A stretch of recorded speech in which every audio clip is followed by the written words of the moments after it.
ekitulese wano amanya n'eddoboozi bampita Khalifa Aganaga Mukibisadat MP2B akabonero ngatto. Omwaka guno gwali gutandika natandikawo kampuni eno, kampuni entonotono gye bayita Aganaga Music Uganda Limited. Mu Aganaga Music Uganda Limited nga ekirizibwa kampuni ekirizibwa okukola ebintu bingi nnyo. Mu ebyo birimu okukola music, ekirizibwa okukola music, okumuproducinga, okumumasteringa, okolagana n'ebintu byonna ebikwatagana ne music, kola events, branding companies ziri mu music, branding abayimbi, kubafuula abastar mu ngeri mu lulimi lwaffe olwa bulijjo, kale kugamba kye bayita record label. Era nga Aganaga Music Uganda Limited yaggulawo property yayo gye bayita Bad Character Records. Bad Character Records ya record label handling business ya music mu Aganaga Music Uganda Limited. Gye buvuddeko awo emabega twatandika omulimu guno nenja nze ng'omuyimbi nange ekibiina kyange kinnyini kino ne kinsayininga era kyekindiko. Nene ndabanga okubeera nga nze kakirimu studio ebeera bubeezaawo nensalawo nkifule kibeere open. Ekibiina kino kyawukane ku bibiina biri ebibadde biriwo nti oba zigagamero oba firebase oba ebibiina byonna ebibaddewo okwawukanako ku kino. Twagala kino ekyaffe tukifuulire kyaddala ne tukolera ne studio yaffe ntugamba katusayininga abayimbi ab'enjawulo tubatumbuule bafuuke bakabi ate in the end tumale tugifuule business tube nga tubafunamu ng'ate nabo bakola ki nebafunamu. Yes, bannayuganda mwenna buli omu gy'osinziira okubeera ng'olaba Chris Johnz. Okusooka ddala njagala neebaze mukama wange CEO Bad Character Khalifa Aganaga okubeera nti yasobodde okulaba mu talenti endimu nti ebbanga ddene abantu babaddengawo nga balaba byenkola oba oliawo nga tebampadde mukisa ate ye gwampadde. Baba managers betulina mu Uganda bangi naye okuvayo n'agamba nti ono omwana ava eruweero naye bamugatteko kuba kyensinga okusooka okwemwebaza nti Fresh Daddy ava Luweero be bamu ku bantu abaakula nga tubali wansi mulabye ebbanga ddene ng'asiiga enjala ze era n'amusayininga. Simeba Fresh Daddy eyaleese amagezi n'agamba nti muganda wange oli kuba andabidde ebbanga.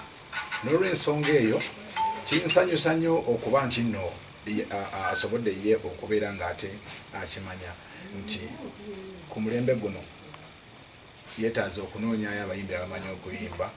Era bwe natuuse n'asooka nsaba ennyimba ze nabadde nina zonna ye n'aŋŋamba nti oluyimba lwe ŋŋenda okutandikirako okumanejinga lwe luyimba nkooyo obwomu. Oluyimba olwo Bad Character neeteekamu ssente netulukwata ne vidiyo gyensuubira nti nga lumu ogw'okuneegenda kuba officially ng'eri out okusinziira ku nteekateeka za mukama wange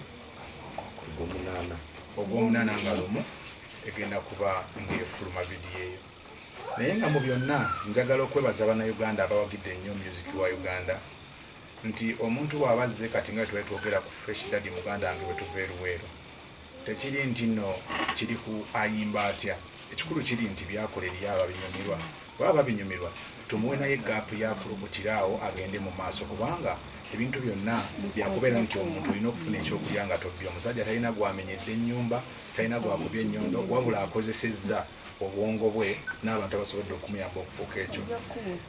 Njagala era okwongera okwebaza mukama wange Khalifa Aganaga kubanga oba oliawo muganda wange David Traro yali badde yansayininga kubanga tuba ffenna eruweero twakula ffenna yatandika okuyimba mu myaka gyange nga tusoma ffenna mu masomero ge gamu naye ebbanga lyembaddewo kati nga 3 ogw'omunaana ngenda kuweza emyaka 3 nga nnyimba. Mu myaka 3 Khalifa Aganaga yansanga okusanza eruweero nga sinayimba ebiseera biri ebyemega naye ng'akyajja mpolampola.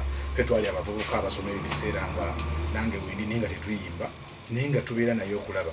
N'abeera nti yasobola okummanya nga siri muyimbi bwe ntuuse okuyimba n'agamba jangu tukole ki jangu tukole.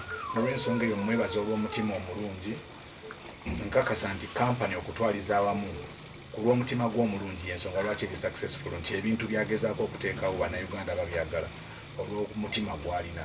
Oluusi tuyinza obutatunulira nnyo omuntu kiki kubanga buli muntu asobola okwogera ku muntu mu mbeera yonna, naye gwe ng'omuntu oteekwa okumanya kintu ki ekiri extra omuntu omulala kyalina.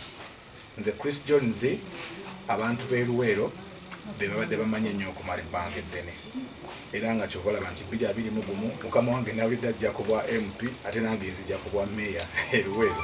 So kitegeeza nti obaoliawo n'omusaayi omulala ate oguli mu leadership nagwo gulina engeri gye gutugasseemu obaoliawo mu ngeri emu oba endala. Musajja muyivu, ndi musajja muyivu, kitegeeza nti nsobola okukola ebintu mu ngeri etegeerekeka obutamuswaza, era nga njagala okukakasa mukama wange ngenda kweyisa bulungi mu bantu, sigenda kwonoona linnya lya kampani, sigenda kwonoona linnya lyo lyokoledde ebbanga, wabula njagala mbeere omuntu abantu gwe basobola okwenyumirizaamu. Ekyokubiri nga bwagambye nti bw'aba yasobola okuleeta gwe mugamba nti tamanyi kuyimba, Abannayuganda abamu si bonna, Chris Johnz amanyi okuyimba, nkakasa nti mugenda kwagala oluyimba nk'oyo oluyimba lwa mukwano lw'abaagalana mu mbeera eyo. Mu kuwandiika bye nawandiika yasobola okubiyitamu n'angamba oluyimba lulungi, n'obulala obutonotono nga bw'omanyi manager omutuufu n'angamba kano giramu bw'oti wano wetamu bw'oti, era oluyimba nkakasa nti lwavuddeyo nga lulungi nnyo. So bassebo ne bannyabo Bannayuganda, nze Chris Johnz emirimu gyange gya music kuba nkola ebintu bingi, ndi musajja mubalirizi wa bitabo, ndi musajja muyivu. Egyo tetugisayininze mu bad character. Ansanga ku office zange ntinda ewatuula Divine Touch Business Associates, sigala ng'ogendayo ng'osisinkana Buwembo John Chris ku side eri endala mu mirimu egy'obuyivu. Ate emirimu egikwatagana ne music oli wa ddembe okudiiringa ne bad character ku lwange. Bookings bw'obanga oyagadde okunkozesa butereevu oba okubya essimu era omanya nti bajja kuba bakutuusaako omuyimbi kubanga oba omwagadde. Mbeera bwetyo olunaku olwaleero nsayininze ne bad character. Actually leero tuli mu kucelebrating kuba twasayininga endagaano ya lunaku lwa 6. Yes.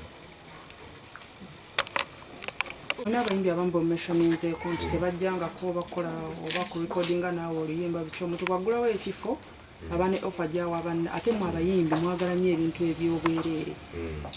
Wali obawadde ku offer balyoke bajje oba nedda? Nalanga ne ŋŋamba abayimbi bonna bajje studio era mbadde ŋŋanjiranga mbagamba mujje tukole music cause setaaga nnyo ssente mu studio, neetaaga music, kuwulira music mulungi. Ekyankosa studio kuwulira nga abantu bayimbaddemu, okitegeera bayimba oluyimba oli ateeka mu luyimba n'ateekamu n'alutwala ebweru ne lutuuka eri ne bagamba kiki kimu kisasi kimu ne ludda. Okitegeera ogenda okwekanga business efa kyobalaba nti wano tewali omuyimbi ali successful ng'ali international cause oli olwokubayo ka hiti agamba kampamba nembalageko sente bonna bwafunyemu n'apapa nepe kunasasula kukola bbeeyi nako of which kyatasobola ku maintaininga. Mbawa amagezi tandika akatale ka international nti oba Sasha Vibes ng'olina videos 10. Okitegeera n'ebino mbotuteeka video kamu otise oyo nona sente zo zabwereere fata zi TV zaffe za wano zibukedde Spark, BBS, NTV, NB. Okitegeera osoko wambe wano bw'onoowamba wano n'abeeri era DJ wabazanya ku music we Uganda kyasooka jagamba lwemba ky'olukutte Kampala maziki aganya bulwajjo zanya tajja kufa ku binombo naviyo mwana wa mugagga ayimba luzungu byamanyo wa. Okitegeera so ekibuuzo ekirala osayinize ku bayimbi tetumaye bulungi obaddala bali wabasayininga nga bw'otuyisa olwayo ku Chris Johnz. Rachel Namiro wamutuma amannya amalala. Chris Johnz azze era ajjidde mu style endala. Ogenda mukyusanga Rough Rachel oba ogenda mulekerayo nga byayimba byogenda kugenda nabyo? Agenda kusigala ku style ye agenda kuyimba era n'amannya agenda sigaza gage. Rough Rachel nga omanyi nti noli yali ali mu style mu band music nga music yo yekubira mu side yemu nga ate n'abeetaaga. Okitegeera bwayingira mu bbaala DJ asobola okugamba nti kiba DJ oba omuwa obuzibu ali kololo ate omugamba zanya luyimba lwa bandi oba ojja nyigira buki bwereere nene DJ yagala okola oluyimba olina sound gyalaba ekola ki etambula. So Namiro yagenda kuba yafuuka muyimbi wa raga era album ye tugenda kugifulumya yashootinze videos album wetu waba ata album wetugenda okukola press conference album yetu giteba gita syndicate nzamba update mbadde sobola kukola nnyo biri nga sinaba kusooka kutereeza mulimu gwange mwenzije kyakulya omulimu gwe gutya ye music bagamba Bobweni ayimba akayimba n'agamba akalimu kookola katwale ng'ekyatika bino byonna byolaba nkola ndi mu kusosowaza kalimu kange kasobola okuba nga kakola ki naye muvubuka munnange gyolieyo akalimu ko kasoosowaze kakwate bulungi kajja kufuuka ekyebbeeyi gana kola project ng'etunda engatto z'oyamba style gy'oyamba yakomawo project anti kati kwe kuno ndi mu kunoonya mazike kubanga nali sinabagigulawo kubanga nali sirina license nga sinagulawo kampani naye kakati kenna kukola kampani yange eno nzikirizibwa okukola ebintu ng'ebyo nti